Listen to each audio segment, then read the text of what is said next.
Hi everyone, I'm Aditi. I'm a PhD student at Nanyang Technological University and a committee member of IEEE Women in Engineering Singapore section.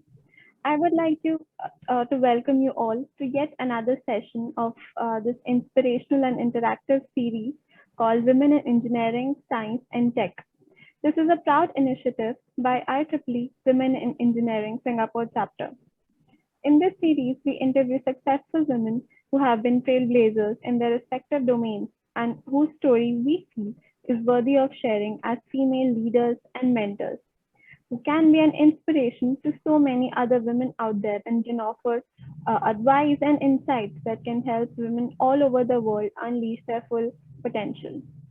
Joining me today will be Kritika, and I would like to hand over the stage to Kritika to introduce today's interviewer. Hello, so here we have a wonderful inspirational woman here, Dr. Agatha Plasiak, who is the head of digital innovation at the N1 Institute for Health.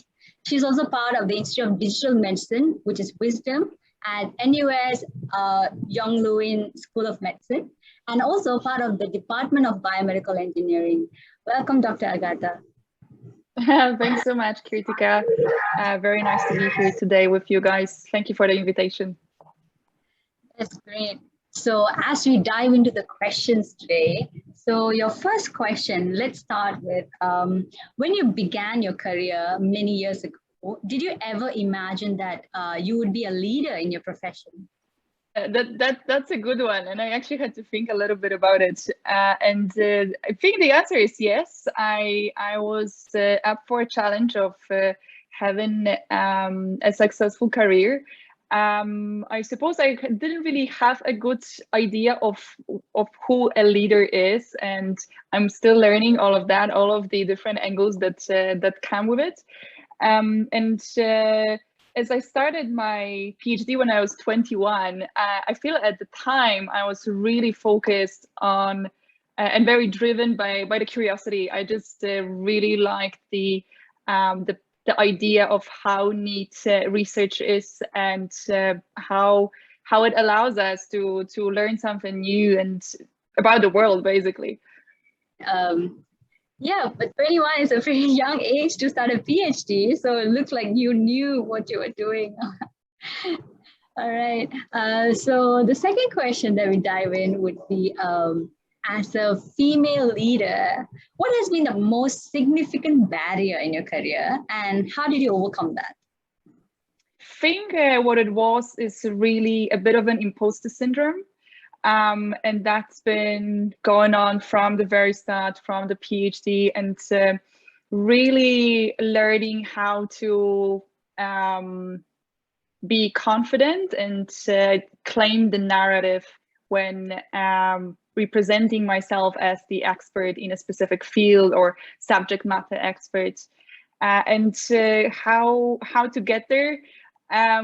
It's through the exposure. I think the best way is to keep on challenging yourself, get out of the comfort zone, and really try and see what works. And what really helps in achieving all of that is working on the soft skills, particularly communication skills, trying to read the room, trying to understand how to present yourself in the emails, in the face-to-face meeting, in a Zoom meeting. All of those little things, they really, really add up on setting up the tone and how people can perceive us. Definitely. I mean, it's not just the technical perspective, like as a tech expert. So it's not just the technical knowledge that you gain, but these soft skills that put you ahead of others or help you to communicate your science better. Communicate the science, but also communicate the role within the project, communicate yourself as an expert, and present yourself as an expert that you are in the technical field. So just like you were saying, being a technical expert, if you cannot communicate it, it's just frustrating. So that I think it's very important to keep on challenging ourselves and doing the things that may feel a little bit uncomfortable, but going signing up for those presentations and public speaking, if that's what it is, or trying to learn from all of the interactions that we have with our peers and with our superiors. Yeah, definitely. It's a bit challenging, especially as young graduates like us who are still studying and who are still pursuing. So these are skills that until we meet up with a mentor or we meet up with the roles, people with these roles personally connect, we might not understand these little nuances. We might like oversee it sometimes.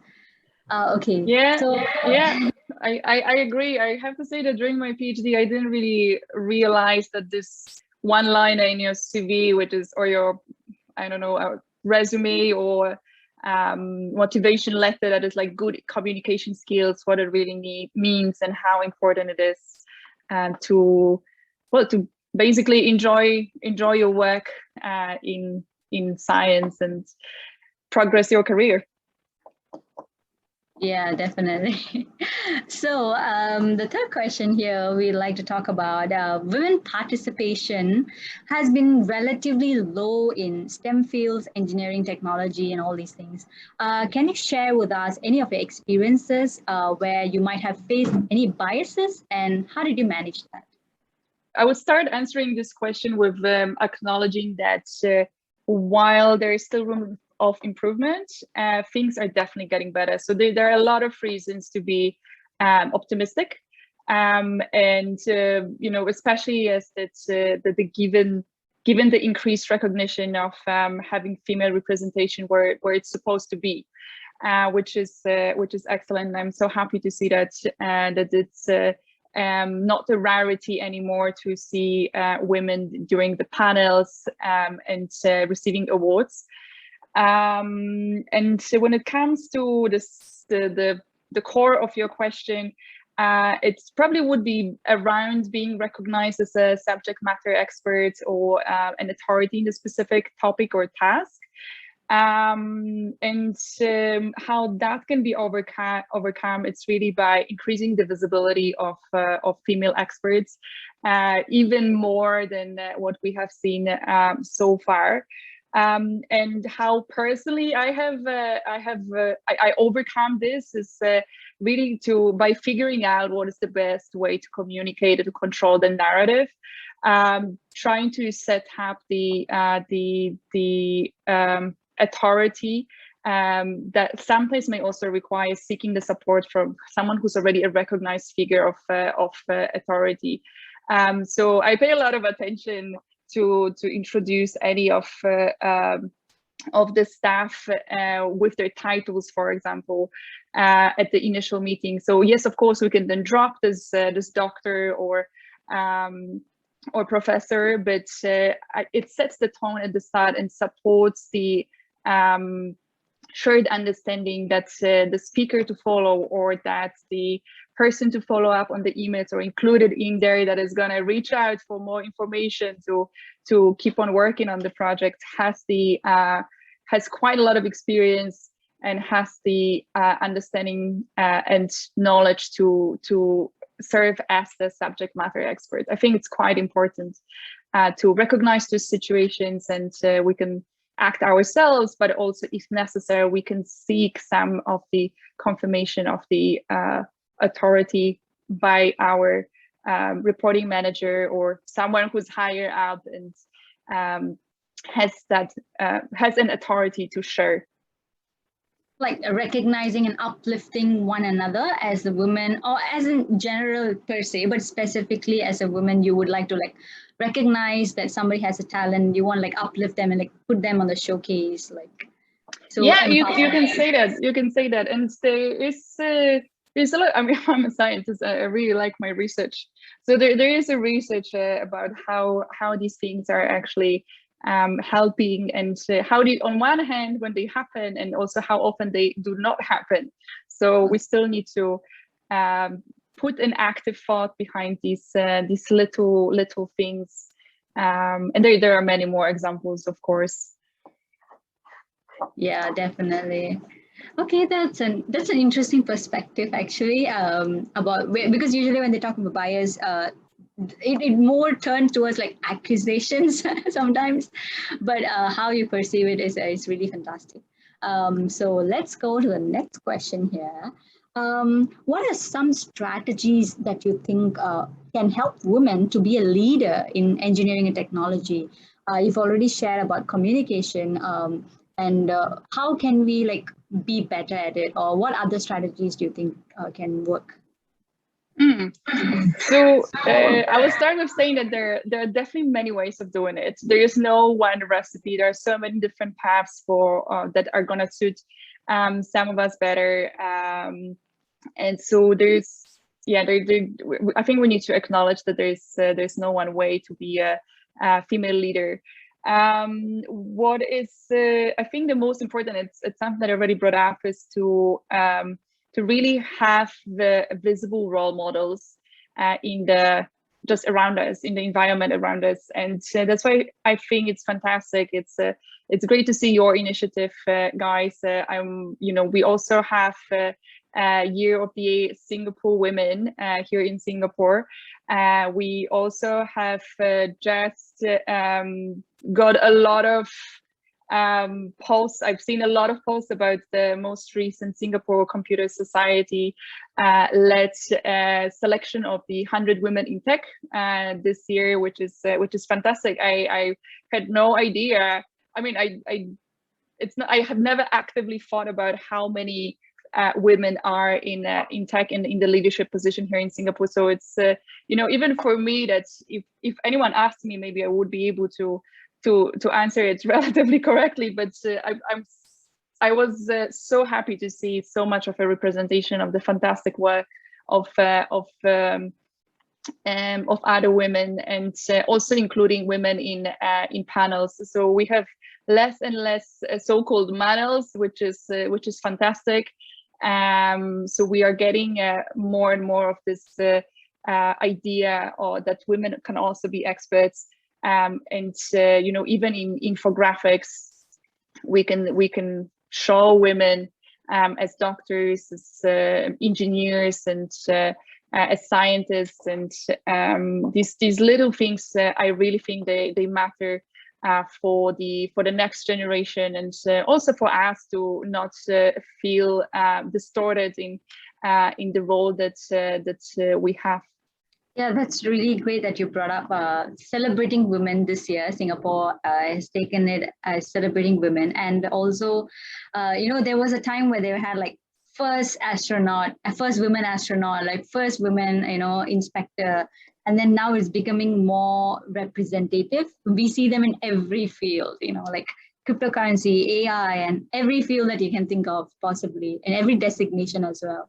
So I think it's really great that way.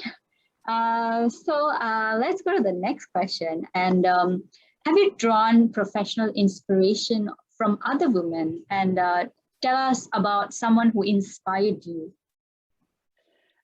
So for this one, I don't know how original I will be. Probably not much, but it needs to be my mom.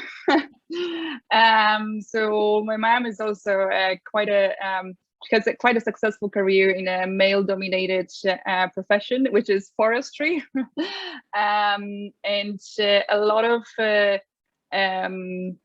I would ask her for a lot of advice, and we would have a fair amount of discussions around the topic of being a woman in such a field. And similarly, I have two sisters who are not in academia, but they are also very active, very driven in fields that I don't know if they're male dominated or not, but they definitely have their own experiences to share that would be related to their gender, and also the different tricks on how to resolve that. So that type of these would be the topics during family dinners, and I think it's fantastic. So it's again about sharing the experiences and lifting one another. So that would be my personal experience. And then from the professional side, actually the first one that comes to my mind is Juliana Chan, who's the CEO of Wildtype Media. She's very outspoken on LinkedIn. A lot of inspirational posts, a lot of interesting points of view on how to control your own narrative, how to make difficult decisions, transitioning from academia to whole new field. So if anyone is curious, definitely worth following. Yes, I do follow Juliana Chan, and I think the recent one, she went to Paris for, I try to follow, she's won like awards, and the kind of path that she took and how she is an effective science communicator. So that's really fascinating, something I do look up to her in that way. That's really great. And of course, our moms, be it in our field or not, they are always like a source of inspiration for us. That's really great. So the next question would come, probably the last question. Your journey has been more than empowering. And what would be one profound piece of advice that you would give aspiring young women in tech today? Can I give like 3? Yes, please. More than welcome. It's going to be a little bit repeating myself. And so, challenging yourself on the soft skills, especially communication. It's just communication over and over and over. Again, if you don't like talking in public, do it. Sign up yourself for a course at the technology. There are so many different competitions now for science communication. Do it. It really is going to help with so many different things. Maybe even as much as the results from the lab, and just excelling at the communication skills and seeing how people are reacting, how to write that email so people are going to reply, how to set up a meeting with someone who might be intimidating, how to ask questions where so you get the replies, and how to be how to control your narrative, to join the project, join the meeting, join the Zoom call with the confidence, and present yourself as the subject matter expert, and also be able to react to things that are out of your control that may happen at those meetings. My second advice would be about finding yourself a tribe. So it's really, I found it during my PhD journey, all the roller coaster and all the ups and downs. It's really helped me to have a support network. So other PhD students that were going through something similar, other female PhD students, and that we could discuss the situation or the lab happenings, that we could support each other and also celebrate all the successes together. And that still applies. I'm 5 years out of my PhD. It still applies. I think the tribe is so important, and I think it's fantastic to see the society like yours also just actively coming up with different initiatives and welcoming new members. So that would be my second piece of advice. And just two, not 3. Okay, that's great. I mean, having a community, you always like a sense of belonging, and also networking, those kind of factors does really help a lot. Finding resources and all these things as well, right? That's really great. And I mean, I'm done with the interview. Thank you so much for being so patient and for beautifully answering all the questions. Aditi, do you have anything? Yeah, I actually have a small follow-up question regarding the fact that you mentioned you were very young when you started your PhD. You were just 21. So when you look back at your PhD journey now, do you think that there is one thing that maybe you could have done a little differently, or just like maybe a piece of advice that you would give to your younger self? I wouldn't stress as much. I really think with a lot of things in life, there's just no one way of doing things.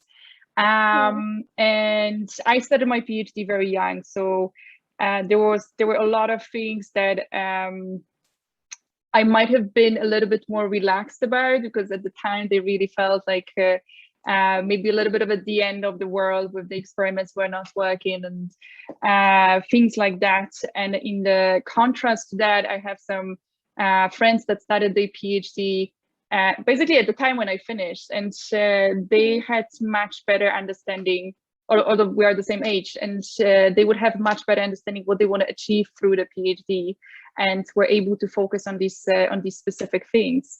But then I done that part of the homework after my PhD. So it's really there's no one way of doing things. So it's not that if you don't check some boxes, it's you means that you wasted time or that it was a failure. It's the life paths are so can get so complicated, and it's that's why I find it super important to focus on the journey and enjoy the journey, rather than focusing just on the goal, because that can change. It can change very fast. Yeah, I think that's a very nice thing that you mentioned, because not everyone's journey is the same. So you can't really stress over something that you could not achieve, because there must be something that you have achieved and others haven't. So exactly, comparison is never really a great thing. And quite often, there are things that we don't realize that we know, or the skills that we don't realize that we have. So the comparisons might be good for drawing inspiration, but one should remember there is an untold story behind every story that we see, and maybe that is also why it's worth talking to others that are going through a similar experience, or through a different experience, but are in the same field, and trying to suss out what's out there, what are the options, but being kind to yourself on your own journey.